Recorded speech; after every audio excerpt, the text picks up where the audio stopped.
할렐루야. 우리 2021년 우리 마지막 또 우리 수요 예배에 나오신 성도님들 주님의 이름으로 환영하고 축복합니다. 제 목소리가 깨끗지 않아서 죄송합니다. 오늘 좀 양해를 부탁드리겠습니다. 우리 함께 찬양하며 나아갈 때 하나님께서 오늘 우리에게 주실 그 은혜들을 기대하며 나아가도록 하겠습니다. 찬양합니다.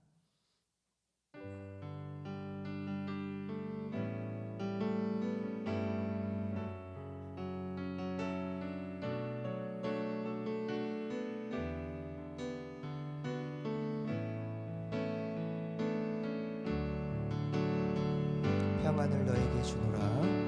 평안을 너에게 주노라. 세상이 줄 수 없는 세상이 알 수도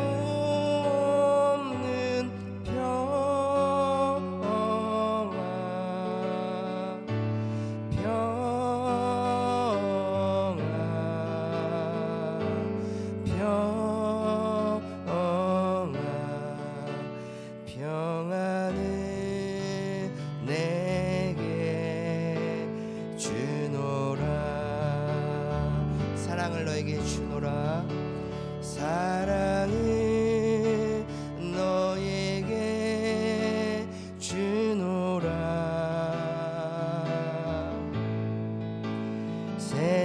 세상이 줄 수 없는 세상이 알 수도 없는 사랑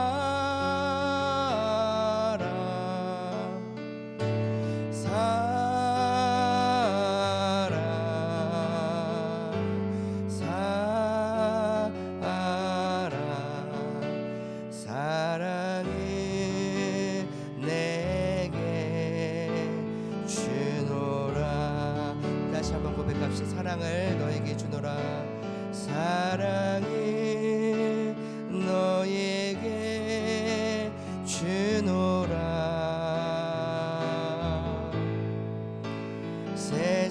세상이 줄 수 없는 세상이 알 수도 없는 사랑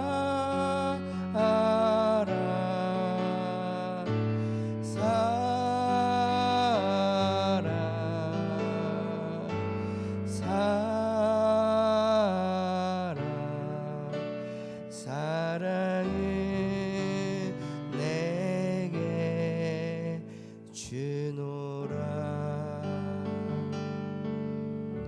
우리 시간 함께 기도하며 나아가길 원합니다. 하나님, 2021년 올 한 해도 지켜주신 하나님, 오늘 또 마지막 수요 예배를 통하여 주님 앞에 나와 예배드립니다. 하나님, 우리의 마음과 뜻과 정성을 다하여 주님만을 바라보며 나아갈 수 있는 귀한 시간 될 수 있도록 우리를 이 시간 붙들어 주시옵소서.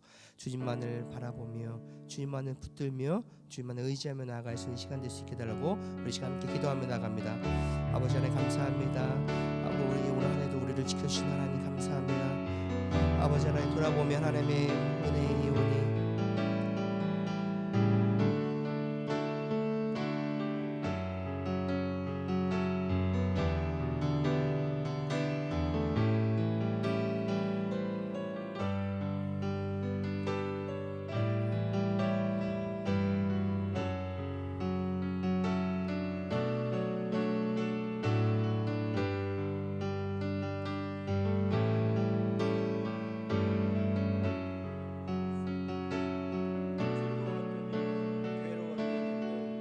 많은 일들 중 무엇을 우리가 기억할까요? 하나님 말씀은 창조주 하나님을 기억하라 하심으로 하나님과 함께 하나님의 관점으로 모든 지나간 일들을 한 해의 일들을 검토하고 평가하는 지혜를 얻기를 소원합니다. 예수님의 이름으로 기도하옵나이다. 아멘.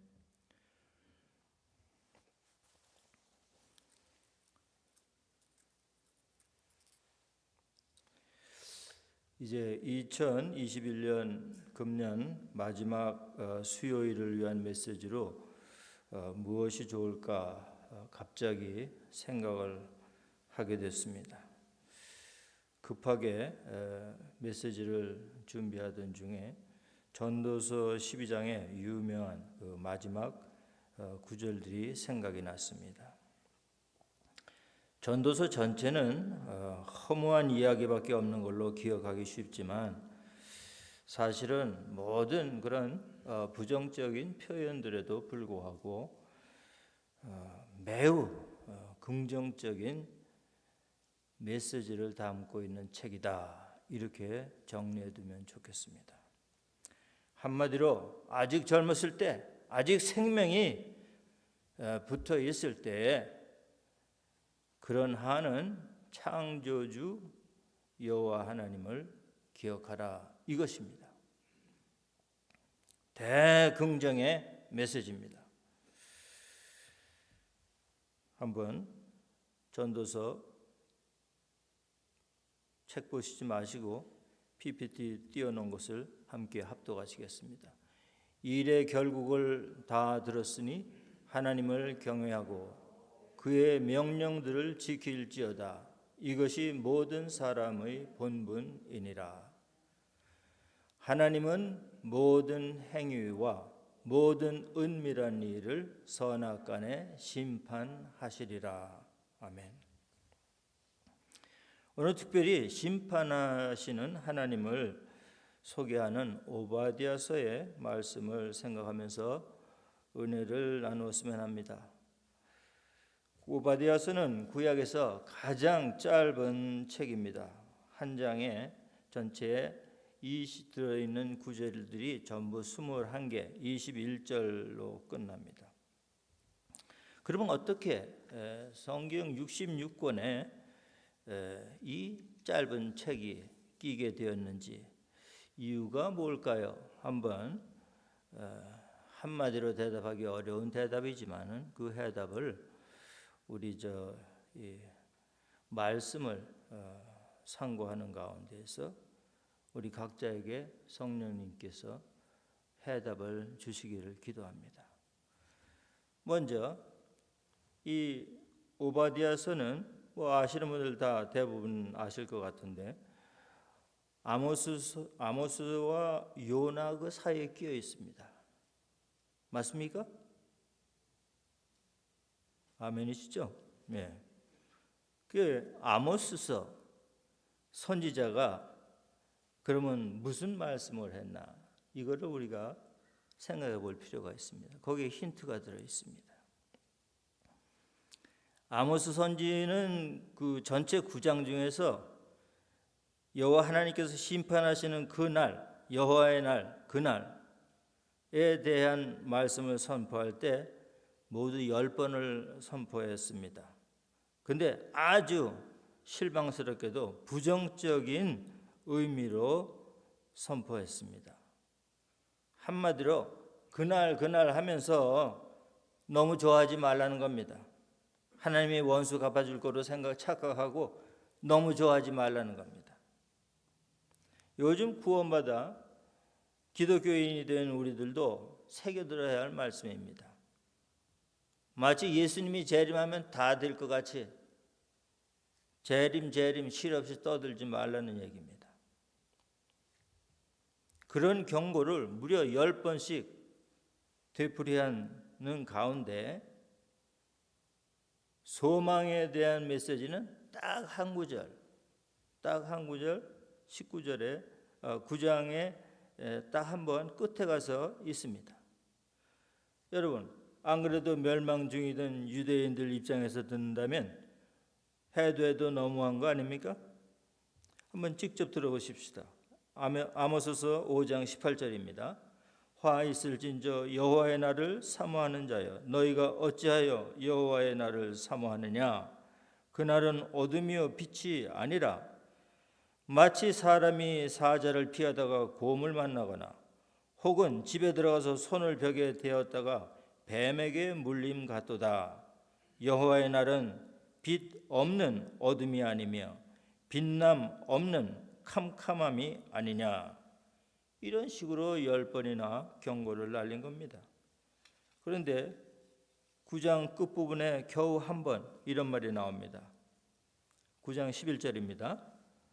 그날에 내가 다윗의 무너진 장막을 일으키고 그것들의 틈을 막으며 그 허물어진 것을 일으켜서 옛적과 같이 세우고 그들이 에돔의 남은 자와 내 이름으로 일컫는 만국을 기업으로 얻게 하리라. 이 일을 행하시는 여호와의 말씀이니라. 9장 12절을 다 같이 합독하시겠습니다. 시작. 그들이 에돔의 남은 자와 내 이름으로 일컫는 만국을 기업으로 얻게 하리라. 이 일을 행하시는 여호와의 말씀이니라. 오바댜서는 아모스 9장 12절 말씀을 어떻게 해석하느냐, 어떻게 좀 더 자세히 상세하게 그렇게 에돔을 심판하신다는 말이냐를 풀어서 덧붙인 마치 아모스서의 부록처럼 그렇게 붙어 있는 것으로 착각하기 쉽습니다. 1절에서 14절까지만 읽으면 그렇습니다. 그런데 15절부터 오바댜서의 15절부터는 꼭 오바댜가 아니면 날릴 수 없는 그런 엄중한 심판의 메시지를 우리에게 전한 것입니다. 오바댜의 뜻이 말이죠. 여호와를 예배하는 자, 여호와를 섬기는 자, 섬긴다, 예배한다는 말이 같은 뜻이거든요. 같은 말을 사용하거든요. 그래서 끝에 야가 여호와라는 말의 그 약자이기 때문에, 약어이기 때문에 우리 뭐 할렐루야 할 때 야 그러면 여호와를 찬양하라, 야를 찬양하라거든요. 그게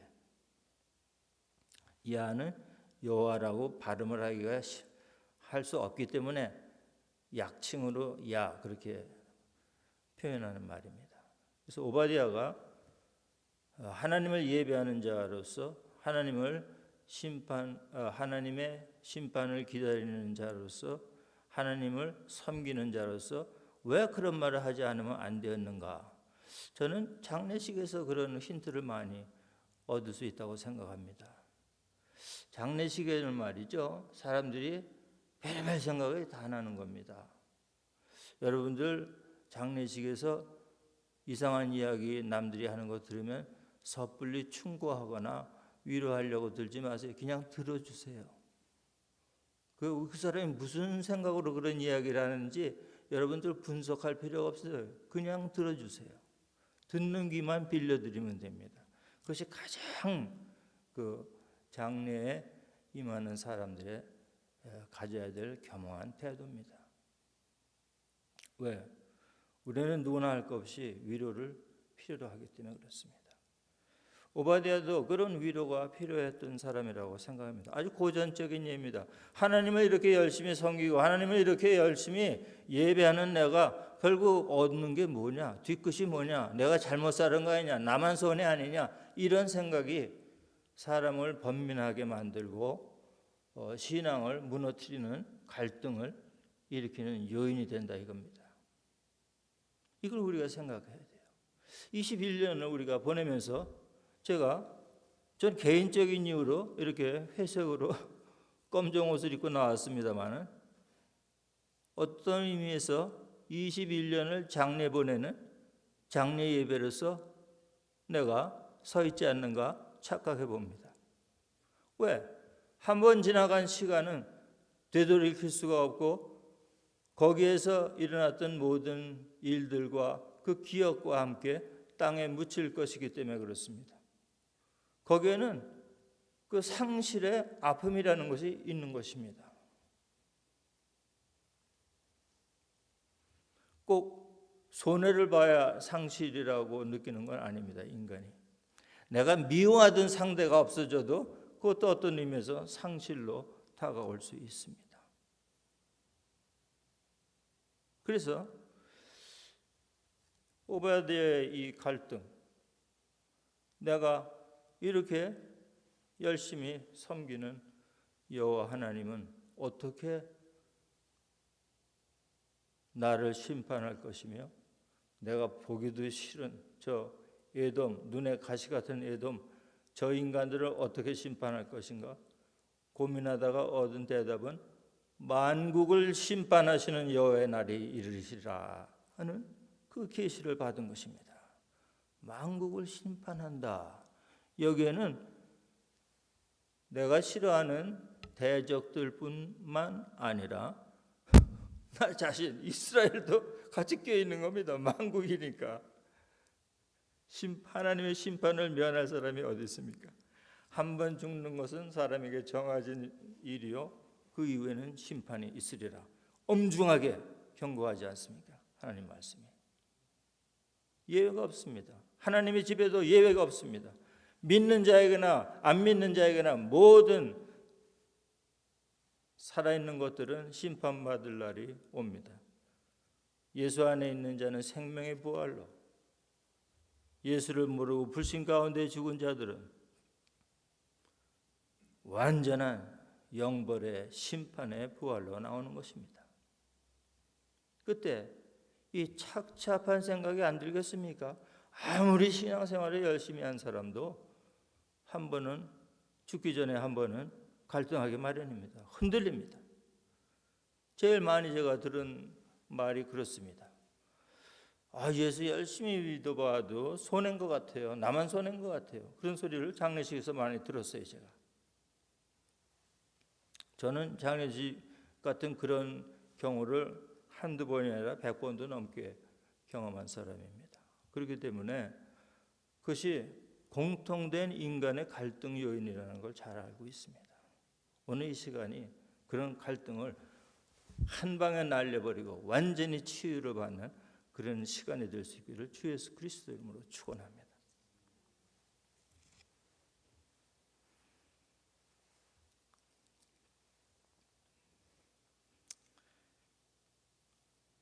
오바댜는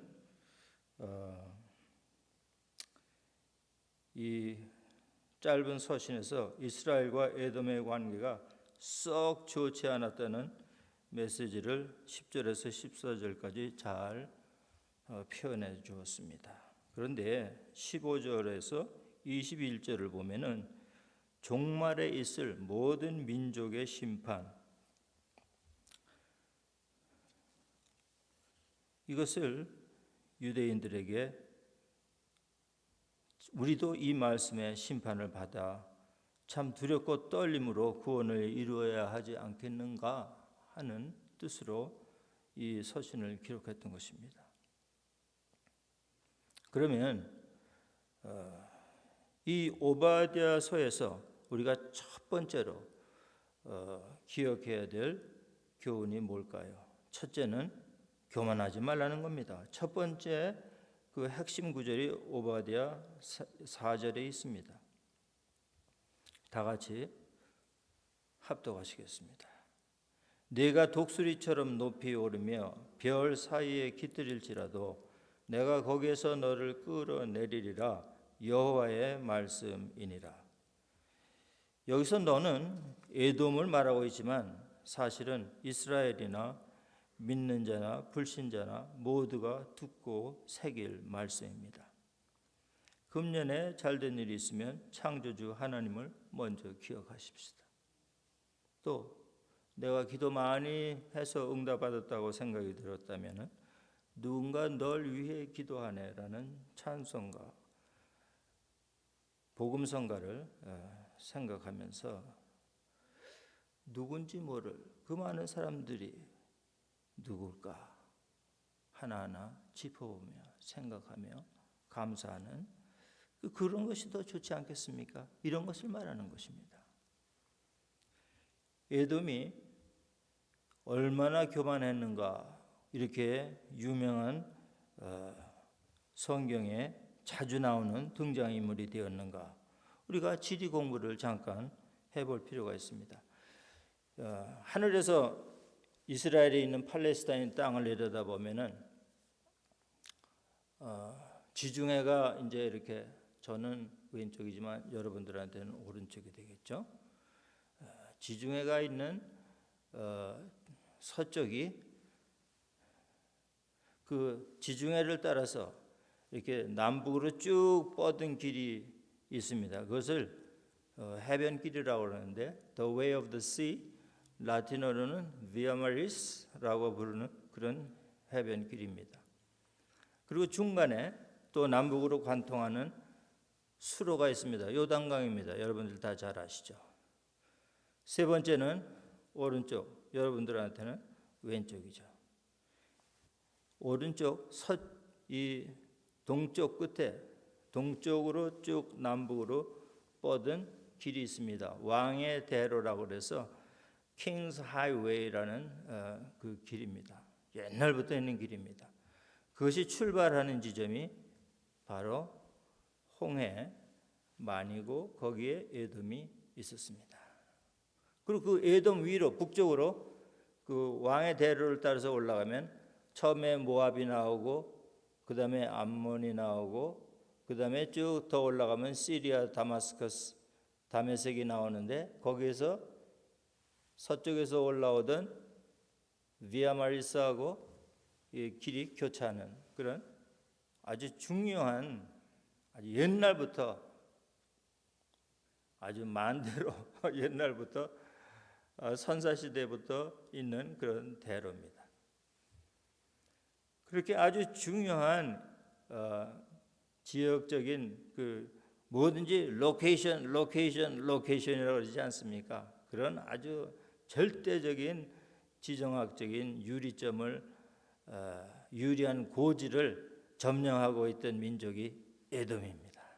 그래서 그 지역이 요새는 요르단 지역, 요르단 국가의 국경 내에 들어가 있는데 페트라라고 해서 유명한 그 관광지로도 그 유명한 데가 됐습니다만은 그것이 바로 깎아지른 절벽 위에 있는 요새처럼 철옹성처럼 요새처럼 되어 있는 거기를 점거하고 또 운거하던 에돔의 교만이었습니다. 거기서부터 그 꼭대기에 네가 아무리 독수리처럼 바위 꼭대기같이 높이 오르며 별 사이에 깃들지라도 내가 거기에서 너를 끌어내리리라 여호와의 말씀이 선포되었습니다. 이것이 가장 중요한 오늘의 메시지입니다. 두 번째 핵심 구절은 뭐 좀 나옵니다만은 그 교만이 왜 에돔에게만 해당되는 죄가 아니고 이스라엘에게도 해당되는 죄인가를 그 차이점을 제가 설명해 드리겠습니다. 가장 좋은 예가 사울 왕입니다.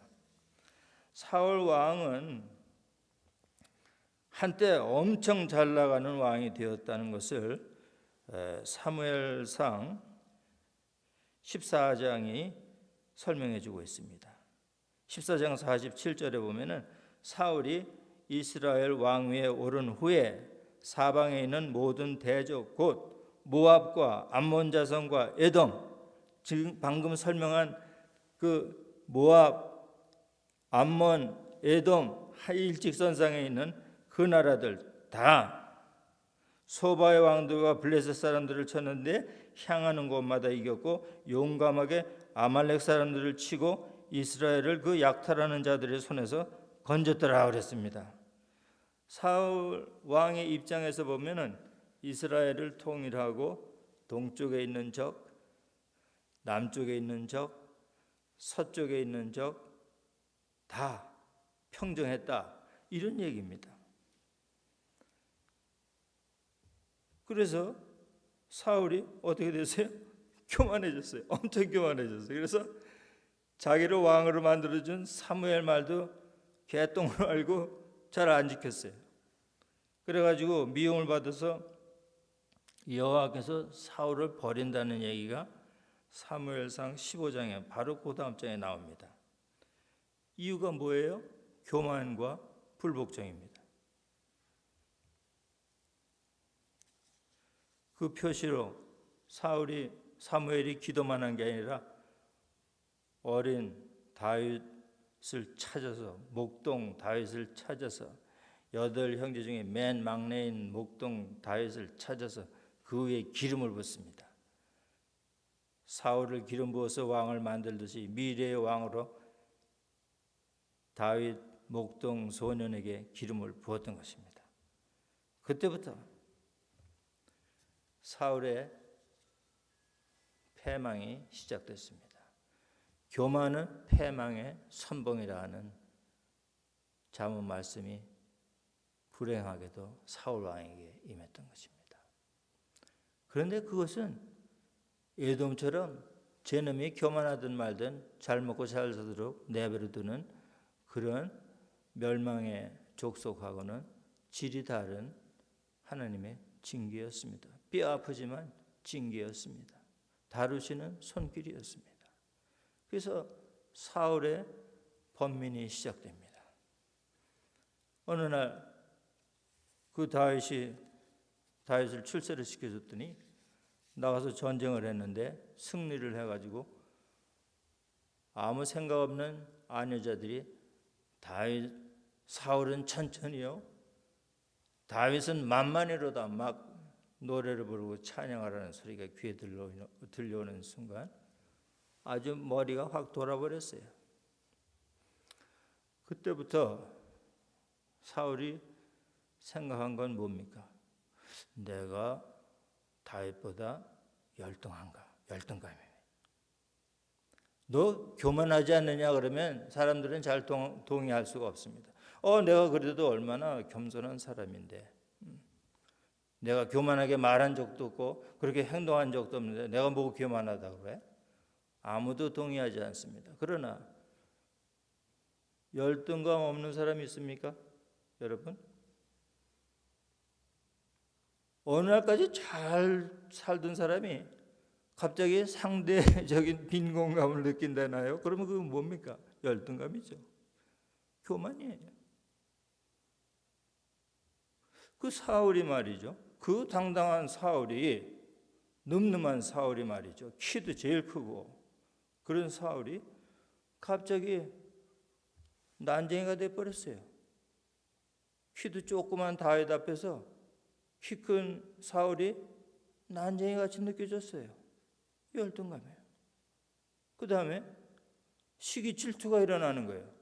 자기 아들 요나단하고 젊은 피를 수용했다시피 막 일어나는 불을 지르는 그런 원동력으로 쌍두마차로 생각해도 시원찮을 마당에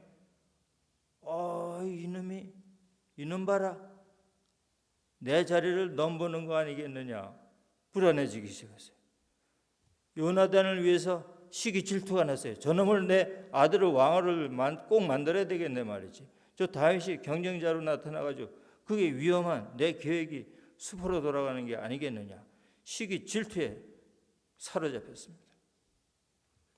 여러분, 잘 살다가 괜히 남 잘 되는 거 보니까 시기 질투 일어난 적이 있습니까? 그것은 교만입니다. 뿌리가 교만입니다. 하나님께 반드시 심판하시겠다고 하는 교만죄인 것을 우리가 인정해야 됩니다. 또 두려움. 두려움 없이 살고 용기 백배해서 살아도 시원찮을 마당에 말이죠. 두려움에 사로잡혀가지고 쫓겨다니는 쥐새끼가 돼버렸어요. 이 사울이, 이 엄청난 사울이. 그게 말이 되겠습니까? 그 두려움 어디서 왔습니까? 교만죄였던 것입니다. 에돔의 교만죄와 사울 왕의 교만죄는 그러나 질이 다릅니다. 믿는 자들이 당하는 이런 교만죄에 대한 징계와 갈등과 번민은 자연스럽게 주께서 나와 함께 하심이라, 주의 지팡이와 막대기로 나를 안위하시나이다 라고 한 다윗의 시편 23편 그 고백처럼 안위의 도구일 뿐인데, 여러분들 그런 감정과 싸우지 마시기 바랍니다. 여호와 하나님을 믿으세요. 여러분을 다루시는 하나님의 손길을 믿으세요. 다윗처럼 일어나야 됩니다.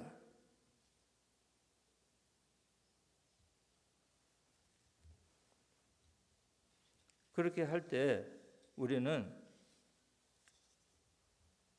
당당하게 오늘 설교의 제목처럼 시온의 구원은 어디에? 한 그 질문에 대한 답을 낼 수가 있는 것입니다.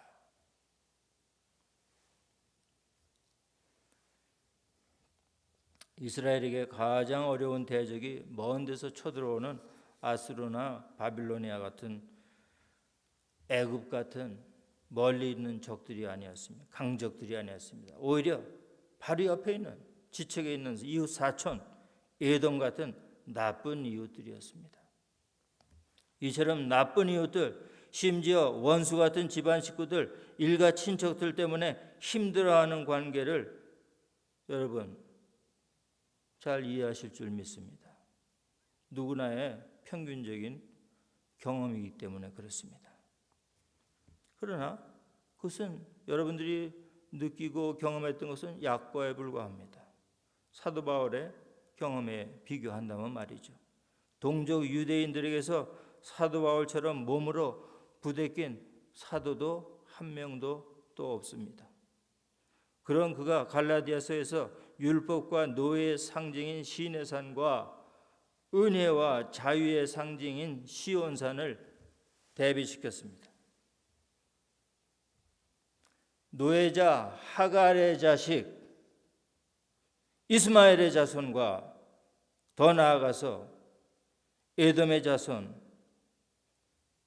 또 그와 대비되는 자유자 사라의 자식 이삭 중에서도 쌍둥이로 태어난 이삭에게서 쌍둥이로 태어난 리브가사에서 쌍둥이로 태어난 야곱과 에서 중에서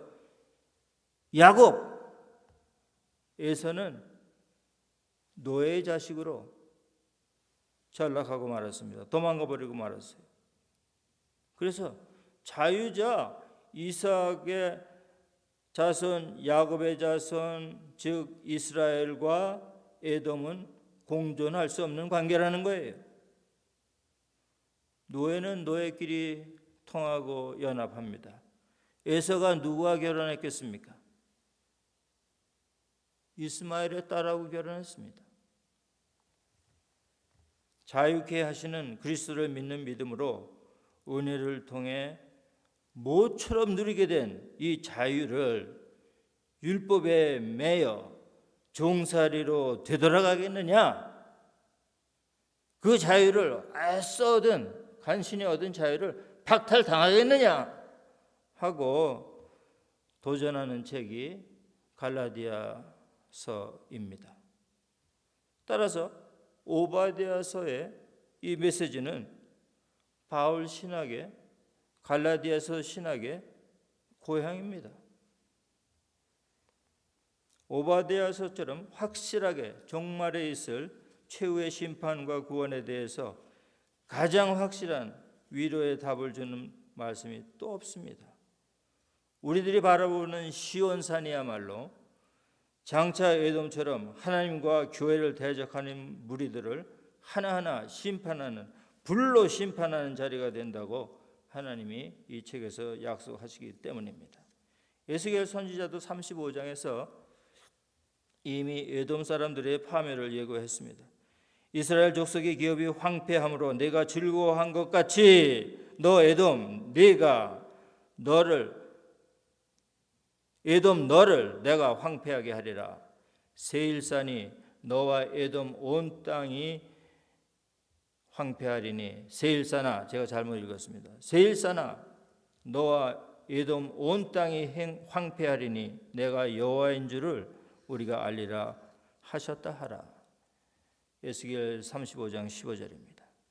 유대인들을 지배하려는 지배한 에돔인들의 노력에도 불구하고 하나님께서 리브가에게 하신 말대로 형 에서는 동생 야곱을 섬길 것이라 한 그 예언이 그대로 성취되었습니다.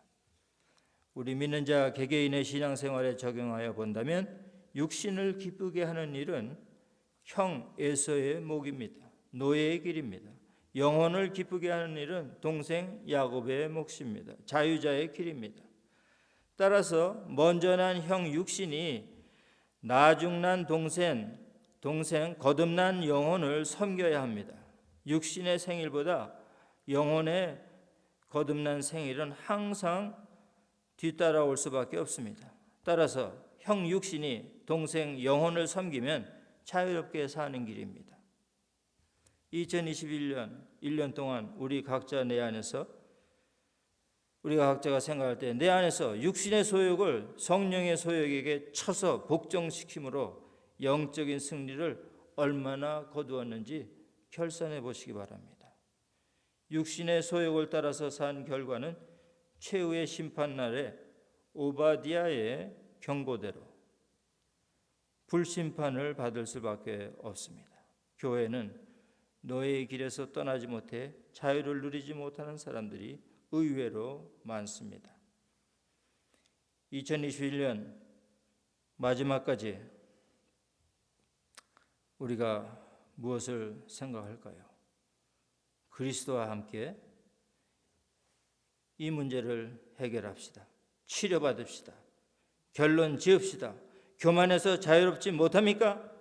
열등감에서 자유롭지 못합니까? 시기 질투에서 자유롭지 못합니까? 두려움에서 자유롭지 못합니까? 시온에 둔 모퉁이 돌 예수 그리스도와 함께 승리를 다짐하며 결심하는 저와 여러분이 되기를 기도하시겠습니다. 다 같이 기도합니다. 하나님 아버지 말씀을 삼하여 이곳에 모인 심령들을 눈동자같이 지키시고 사랑하시는 줄 믿습니다. 오늘 시온에 둔 모퉁이 돌 같은 어린 양 예수 그리스도께서는 믿는 모든 사람들을 구원하시는 자비하신 구세주이시지만 아직도 믿지 못하는 사람들은 세상 끝날에 반드시 심판할 수밖에 없는 심판주 하나님이신 것을 고백합니다. 믿음으로 고백합니다. 오늘 이 시간이 참으로 그와 같은 믿음의 고백대로 우리가 두렵고 떨림으로 구원을 이루라 하신 하나님 말씀의 권면처럼 믿음으로 승리하기를 결심하는 시간이 되기를 원합니다. 교만한 마음을 살피시는 하나님 앞에 부끄러움이 없이 그리스도 안에 있는 완전한 자유자의 길로 나아갈 것을 다짐합니다. 하나님 아버지께서 시온에 놓은 모퉁이 돌이 되게 하신 예수 그리스도의 이름으로 기도하옵나이다. 이제는 예수 그리스도의 은혜와 하나님 아버지의 오래 참으시는 사랑과 위로하시며 도전하시며 응원하시는 성령의 교통이 머리 숙여 새해는 기필코 시온의 영광을 노래하는 아침이 되리라. 사모하며 숙인 머리 위에 이제로부터 영원까지 함께 하실지어다.